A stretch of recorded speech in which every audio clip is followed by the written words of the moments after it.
Gregory Price Grieve. I'm an historian of religion who studies Buddhism, popular culture, and digital media. Today I'm going to talk about my current project, video games and the problem of evil, through the metaphorical lens of Ariadne's thread. You may have already noticed, if you looked closely at the schedule, that I've slightly altered the title of my talk, carrying in that word report. The reason for this is I don't just want to report about my topic, but I also want to examine how academic reports are made and lay down a prolegoma for what I'm calling an interactive, non-fictional, multiform study, which has three different audiences in mind. First is a student path, second is an academic path, and then finally is what I'm calling, for lack of a better term, experimental post-humanist path. Now, I began to study video games because while an influential medium in the 21st century, they've been under-researched in religious studies.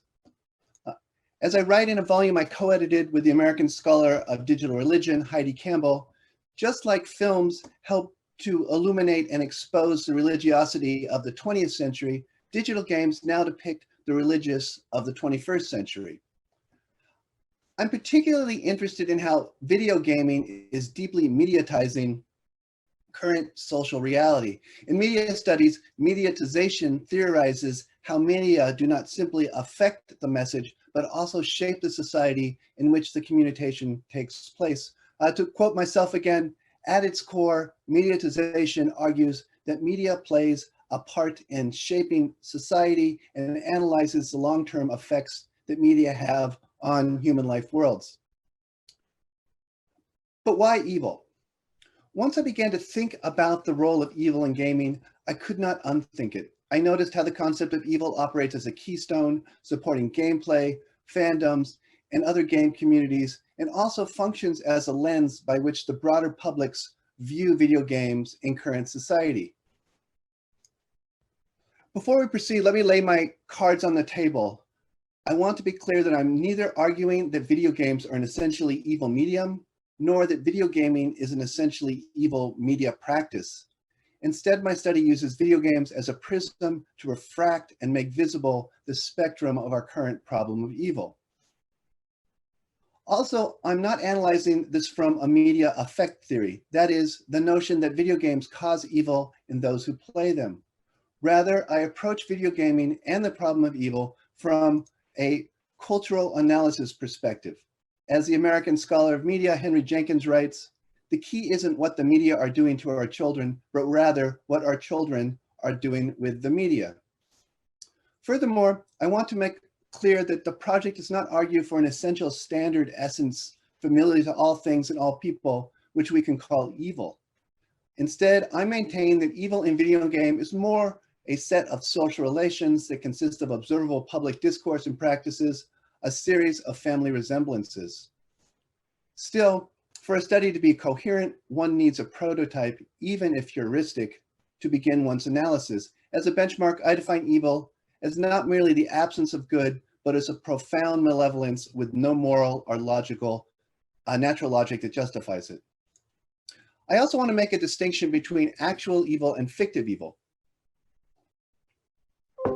As the German-born American political theorist Hannah Arendt argues in Eichmann in Jerusalem, a report on the banality of evil, actual evil is quite banal. Otto Adolf Eichmann was a Nazi SS officer and one of the major organizers of the Holocaust, who managed the logistics of mass deportation and extermination of Jewish communities in Nazi-occupied Eastern Europe.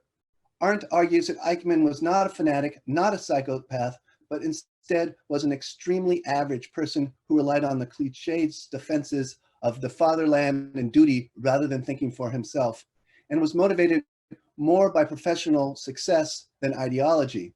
To be clear, banality does not mean his crimes against humanity were ordinary, but by just doing his job, by just doing his duty, Eichmann was motivated by a sort of complacency which was wholly unacceptable and in the end, very intellectually shallow. The problem is the banality of evil is ethically unpalatable. We humans want a good reason, or at least a good story, for why a person does evil, particularly so that we can tell ourselves how we are different, how we ourselves are not a monster. Fictive evil makes sense of actual evil.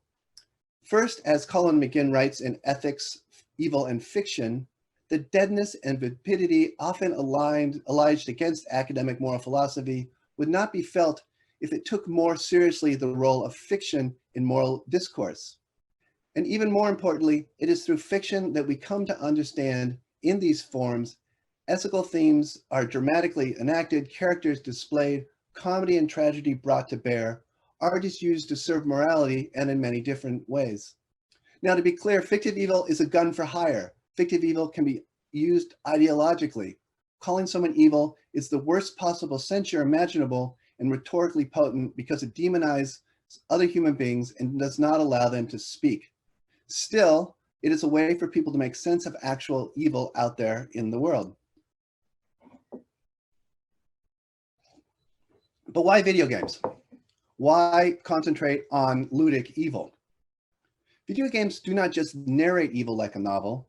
They do not merely show evil like a film on that audio-visual level. They also, immersed in a world, allow you, the gamer, to play with evil, to battle it, to even become it in the relatively safe space of the digital screen. Now let me spell out what I mean by interactive, non-fictional multi-frame study and how it can better articulate the role of evil, of a ludic evil in video gaming. One of the things that the PTTP workshops has sparked in me is a greater mindfulness of the audience for whom I am writing. About a year ago, I had a crisis. My project was stuck, and I came to realize I was trying to write for 3 different audiences at once. Up until that point, I had been aiming to write a more or less traditional academic monograph. But I began to wonder, who would actually read such a print book? Secondly, I started to think about how to convey the results of the study to that elusive creature, my advanced undergraduate. And this led to the first 2 paths. Finally, 2 other serendipities led to the study's current form. First, besides a scholar of religion, I'm also an experimental documentary filmmaker, and I was asked to give a retrospective of my work. Hence the use of the term experimental, which in filmmaking is a mode that rigorously reevaluates cinematic convention and explores non-narrative forms or alternatives to traditional narratives or methods of working. Second, there was 2 books that were really influential, long been sitting on my bedside table, which made me rethink how the humanities should be done. The first was Anna Zing's The Mushroom at the End of the World, which uses the Matsutake as a focal point for exploring the end of capitalistic progress as ecological degradation and economic precarity proliferate in the 21st century. The second was Donna Haraway's Staying with the Trouble, making kin in a Kuluth scene in which she reconfigures how humans ought to relate to the earth and all of its inhabitants. In a process of poetic self-making, she talks about creating new ways of being kin with those humans and non-humans around us. While the content of these books is important, and I should say here you should read them because they're really fun, what is crucial for this study is that these scholars gave me the courage to think about the form of my own scholarship beyond the Procrustean bed of more traditional academic reports. Pragmatically, I decided to create a website in which the 3 paths would interact and feedback on each other. Here it is, but don't click here yet because it's nothing but a shell. I just wanted to get the site. Metaphorically, I've been thinking the project through Ariadne's thread, named after the Cretan princess Ariadne, who supplied the Athenian adventurer Theseus with a ball of string so that he could retrace his steps in the back in the Minotaur's labyrinth. In logic, an Ariadne's thread describes the method of solving complex problems through multiple means. It's also used by Bruno Latour in We Have Never Been Modern to describe the shuttling back and forth between different social registers that holds assemblages together. Yet originally I came to this idea from the dungeon crawler role-playing game Etrian Odyssey, where an Ariadne's thread will portal you back to town no matter how deep and lost you are in the labyrinth. Now, in the time we have left, let me outline these 3 forking but entangled paths by looking at their ergodicity, format, goal, thesis, and significance. First is their ergodicity. The Norwegian scholar and head of the Center for Computer Games Research at the University of Copenhagen, Espen Arneth, in Cybertext Perspectives on Ergodic Literature, describes cybertexts as those that require non-trivial effort to be transversed. As he writes, quote, hypertext adventures and so forth are not texts in the way the average literary work is. They are also something more, and it is this added paraverbal dimension that is so hard to see. He describes ergodicity, which comes from the Greek word ergon, work, plus hodos, way, to overly, let me overly simplify his argument here. He argues that texts such as films and books take less effort to navigate compared to interactive digital texts such as video games. With this in mind, I'm designing the student path as easy, the academic path as normal, and the experimental path as ergodically hard. Now, the second element for the three paths is format. That is the way that each is arranged and displayed. I'm designing the student path as a series of 23 lectures. The academic path is following a traditional form of argument as a scholarly monograph, and the posthumanist path as a hypertext, which is based on the first video game I ever played, William Crothers and Don Wood's Colossal Cave Adventure. This is an interactive fiction in which, using simple text commands, you explore a cave complex in search of wealth and adventure. Now, besides audience, difficulty, and format is each path's goal.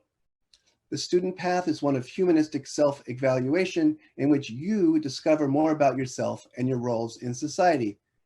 It maintains that if, as Socrates said in Plato's Apology, the unexamined life is not worth living, then an unexamined game is not worth playing.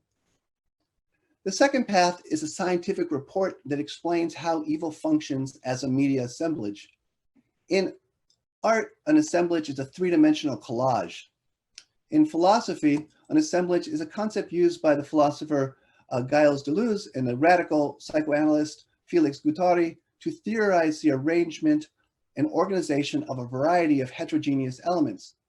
The concept of an assemblage has proven generative in media studies in its articulation of both the discursive and material aspects of media, and its consideration of media as arrangements of humans, non-humans, and things. It is important to note that assemblages emphasize eminence over transcendence, multiplicity over individuality, and becoming over being. Assemblages are not static structures, but events and multiplicities that do not reproduce or represent particular forms, but rather forms are expressed, and each expression is the emergence of something new and creative. My thoughts catch up with my mouth here. The goal of the final path is to understand the roots of cultural trauma. Psychologically, trauma describes an emotional response to a terrible event. Immediately after such shocks, the typical response is denial and silence. Longer-term reactions include unpredictable emotion, feedbacks, strained relationships, and even physical symptoms. What defines the trauma, however, is that the victim is unable to articulate the event.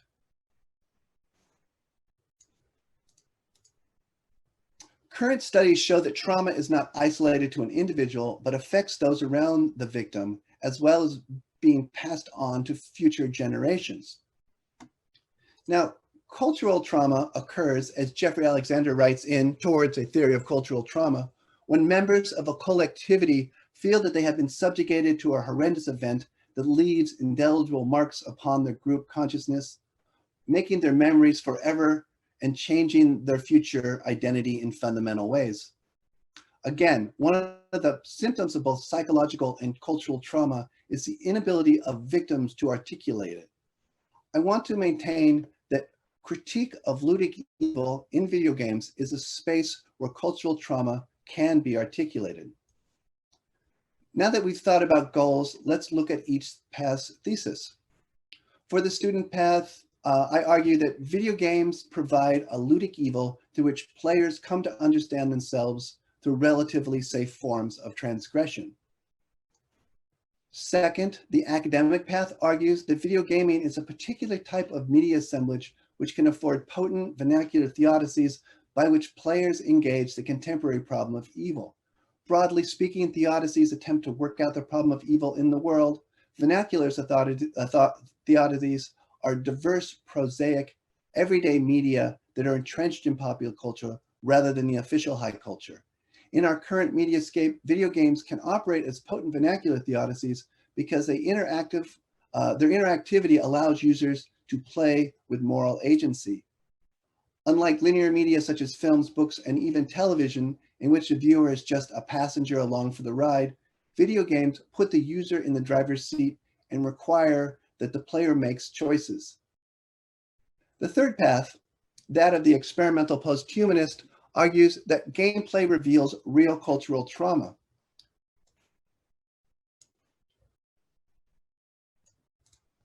As the British film critic Ray Dunant writes about the horror genre more generally, evil in video games evokes and explores the zone of indeterminate, elusive feelings between common sense and the erotic wish.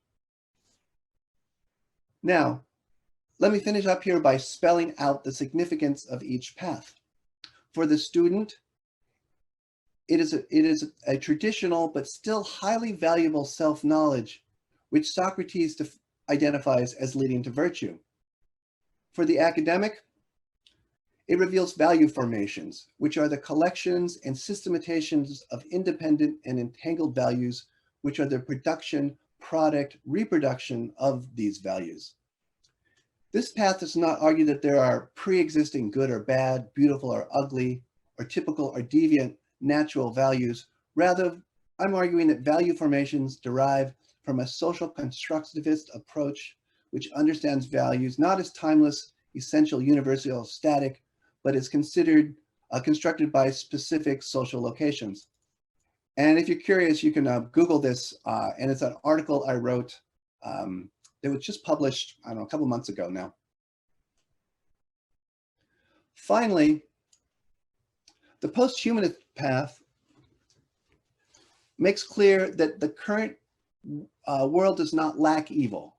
What it seems to lack are the normative meta-narratives to make evil intelligible, for us to make sense of those evil traumatic events which occur.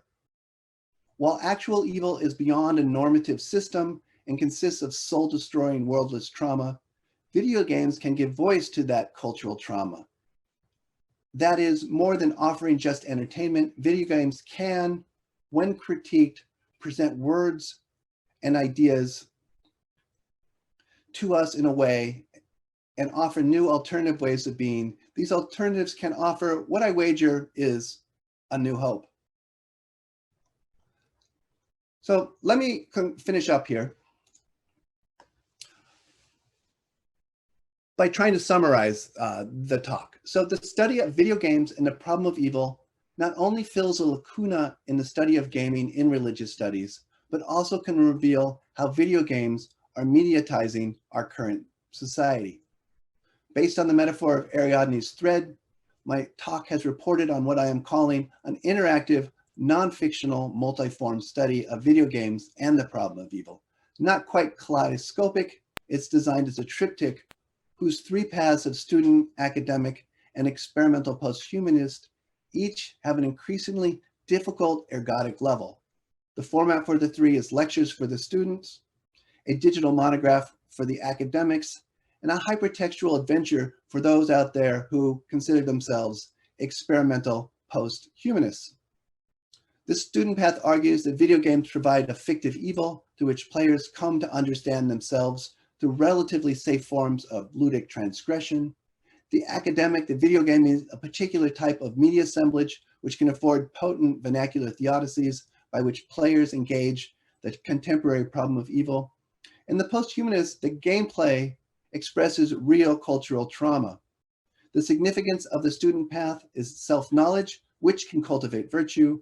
The significance of the academic path is an understanding of current value formations.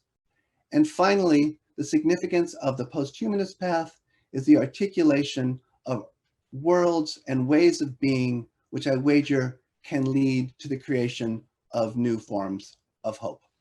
And I will end there with my 8 seconds.